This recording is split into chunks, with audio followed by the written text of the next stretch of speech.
Love was easy. That's the part people never believe when they hear this story. They assume the hard part must have been the beginning, the difference in faiths, the hesitation, the careful conversations. But no. Love arrived without resistance. It didn't knock loudly. It didn't announce itself as something controversial. It slipped in through laughter, shared pauses, and the quiet relief of being understood. He didn't fall in love with her because she was Muslim. She didn't fall in love with him despite him being Christian. They fell in love because something felt familiar, even when nothing about their backgrounds matched, because when they talked, time softened, because silence between them didn't feel awkward. It felt safe. Love showed up in the ordinary, in the way she listened with her whole body, in the way he remembered small details she forgot she'd ever shared. It grew in moments that had nothing to do with belief and everything to do with presence. And for a long time, belief stayed where it belonged in the background, not ignored, just not weaponized. They respected each other's faith in a way that felt mature, not performative. He didn't try to convert her. She didn't expect him to change. They spoke about God with curiosity instead of fear.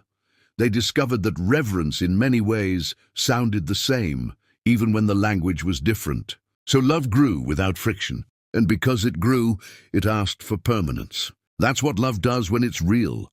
It doesn't settle for moments. It wants a future. It starts imagining shared mornings, shared burdens, shared names. It wants to belong somewhere beyond the present. When he decided he wanted to marry her, it wasn't dramatic. It wasn't born from pressure or panic.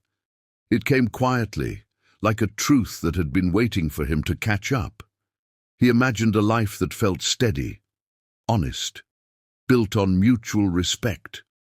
He believed, perhaps naively, that love spoken clearly and respectfully would be enough. He believed that sincerity would soften resistance. He believed that character would outweigh labels. He believed that love, when genuine, earned its place. So he went to her mother. Her mother carried faith differently.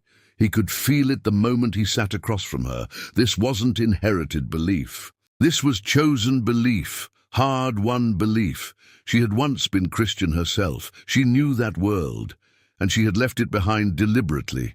Her faith was not a background, it was armor. He spoke carefully about his intentions, about his respect for her daughter's faith, about his willingness to honor what mattered to her. He didn't demand acceptance. He asked for understanding, and for a brief moment it seemed possible. Then belief spoke louder than love. The rejection wasn't explosive. There were no raised voices, no dramatic exits. It was calm, controlled, absolute.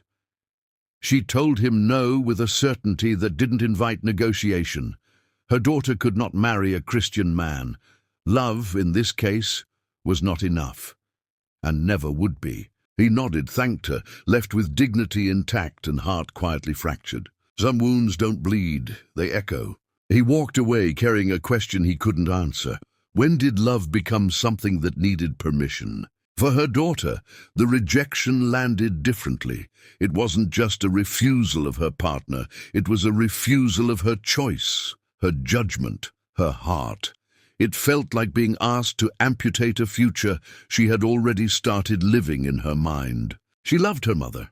She understood her fear. She knew what faith meant to her, but she also loved the man who had never asked her to choose between who she was and who she loved. Suddenly, love felt like disobedience. She stood in a space no one prepares you for, where loyalty pulls in opposite directions, where every option feels like betrayal, where staying true to yourself means disappointing someone you love deeply. This is the unseen weight of interfaith marriage. Not the debates, not the ceremonies, but the emotional taxation of constantly explaining your love, defending it, justifying it to people who believe they're protecting you from it. They tried to be strong together. They promised patience.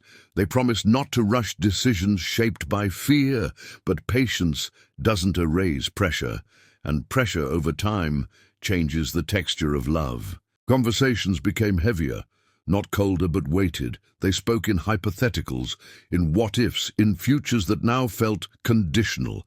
Every dream came with an asterisk. He wondered if his faith had become a wall instead of a foundation, not because he wanted to abandon it, but because he didn't recognize it in the rejection he'd faced. She wondered if her faith demanded more sacrifice than she was ever told. Neither of them had clean answers. Love remained, but it changed. It became more careful, more fragile, less innocent. It learned the language of restraint. This is what belief does when it stands unyielding. It forces love to prove itself endlessly, to shrink, to justify its existence, to wait for approval that may never come. And the hardest part, there was no villain, no one to blame cleanly, just a mother trying to protect her child's spiritual future, just a man offering his life in good faith, just a woman caught between the two. Sometimes the most painful conflicts are the ones rooted in sincerity. They carried on, but the weight followed them, in family gatherings that felt incomplete, in questions they avoided answering too honestly, in moments where joy was tempered by the knowledge that something essential remained unresolved. Love can survive many things, but when it is asked to live quietly, to minimize itself, to apologize for existing, it begins to ache. And maybe that ache is the truth we avoid. That love doesn't always fail because it isn't strong enough. Sometimes it fails because it's forced to carry more than it should. Belief is powerful. It shapes identity, it gives meaning, it grounds people in chaos. But when belief becomes immovable, it leaves no room for humanity to breathe. Love was easy, belief wasn't. And the tragedy isn't that belief mattered, it's that love was never allowed to matter just as much. If you're listening to this and seeing your own story reflected back at you, if you've ever loved someone who came with conditions you didn't choose, know this. Your pain is not confusion, it's clarity colliding with expectation. Here, at the Heart's Archive, we hold space for stories that don't resolve neatly, for loves that exist in the grey, for hearts navigating faith, family, and longing without a script to follow. If this story resonated with you, stay a while. Subscribe to the channel, share your thoughts in the comments. Your story might help someone else feel less alone. And until next time, remember, love doesn't ask to be easy, it only asks to be honest.